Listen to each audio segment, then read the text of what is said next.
சிநேகிதனே அத்தியாயம் 6. என்ன தெரியும் உனக்கு? இந்த கேள்வியை கேட்கும்போதே என் இருதயம் வேகமாக துடிக்கத் தொடங்கியது. எனக்கு தெரியும் மித்ரா, எல்லாமே தெரியும். ஆனால் என்ன, எல்லாத்தையும் கொஞ்சம் தாமதமாக தான் தெரிஞ்சுக்கிட்டேன். லேட் ஆனாலும் உன்னை பற்றி, உன்னோட உண்மையான முகம் எப்படிப்பட்டது என்று எல்லாத்தையும் ரொம்ப தெளிவாக புரிஞ்சுக்கிட்டேன். ஆரம்பத்தில் அவன் சொன்னபோது அவனுக்கு அனைத்தும் தெரிந்துவிட்டது என அதிர்ந்த உள்ளம் அவனின் அடுத்த பேச்சுக்களில் என்னை அவன் தவறாக ஏதோ சொல்லப் போகிறான் என்பதை மட்டும் நன்றாக உணர்ந்து கொண்டது. அதனால் அவனின் அடுத்த தாக்குதலுக்காய் மனதை திடமாக்கி கொண்டு காத்திருக்க தொடங்கினேன். ஆனால் அவன் என்னை வார்த்தைகளாலேயே உயிருள்ள பிணமாய் மாற்றப் போகிறான் என்பதை அப்போது நான் அறிந்திருக்கவில்லை. பணம், இது மட்டும்தானே மித்ரா உன்னோட குறிக்கோளா இருந்திருக்கு? அந்த பணத்து மேலே இருந்த அளவுக்கு அதிகமான காதலனால தானே மேடம் என்னோட காதலை குப்பை மாதிரி தூக்கி போட்டுட்டு போனீங்க. உன்னை பொறுத்த வரைக்கும் உனக்கு எது தேவை எது தேவையில்லை என்றதில் நீ ரொம்ப ரொம்ப தெளிவாக இருந்திருக்க மித்ரா. ஆனால் நான் தான் பைத்தியக்காரன் மாதிரி எனக்கு இருக்கிற மாதிரி தான் உனக்கும் தோணியிருக்கும்னு என்னை நானே ஏமாத்திக்கிட்டேன்.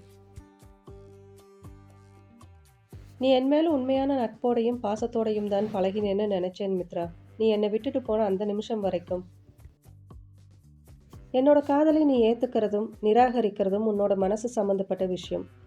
என்னோட காதலை நான் உன்கிட்ட சொல்கிறதுக்கு எனக்கு எவ்வளவு உரிமை இருக்கோ அதை நிராகரிக்கவும் உனக்கு உரிமை இருக்கு. ஆனால் நீ பணத்துக்காகவும் உன்னோட வசதிக்காகவும் நம்ம 5 வருட நட்புக்கு கூட மதிப்பு கொடுக்காம நீ சுயநலமாக போனதை தான் என்னால் இதுவரைக்கும் ஏற்றுக்கவே முடியலடி.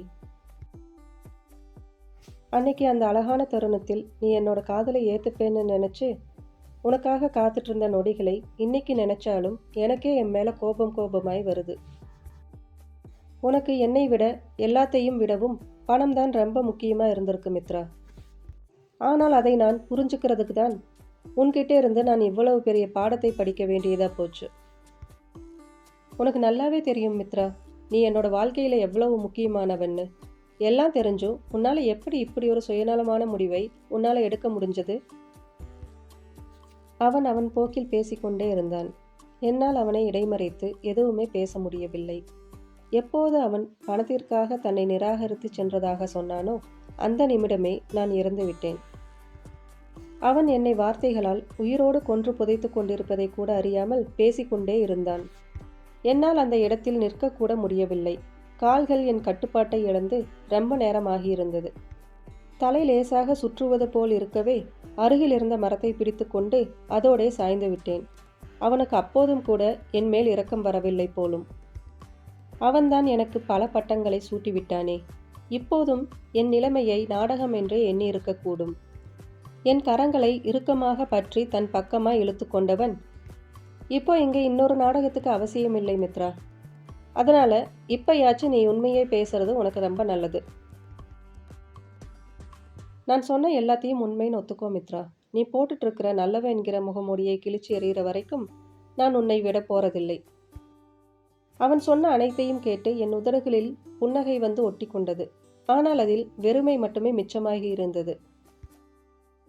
இனியும் நான் அமைதியாகவே இருந்தால் எங்கே அவனை நான் வெறுத்து விடுவேனோ என்ற பயம் என்னை முதல் முறையாக தொற்றிக்கொண்டது. இதற்கு மேலும் நான் அமைதியாக இருக்க விரும்பவில்லை. அவனது ஒவ்வொரு கேள்விகளுக்கும் நான் பதில் சொல்ல தொடங்கினேன்.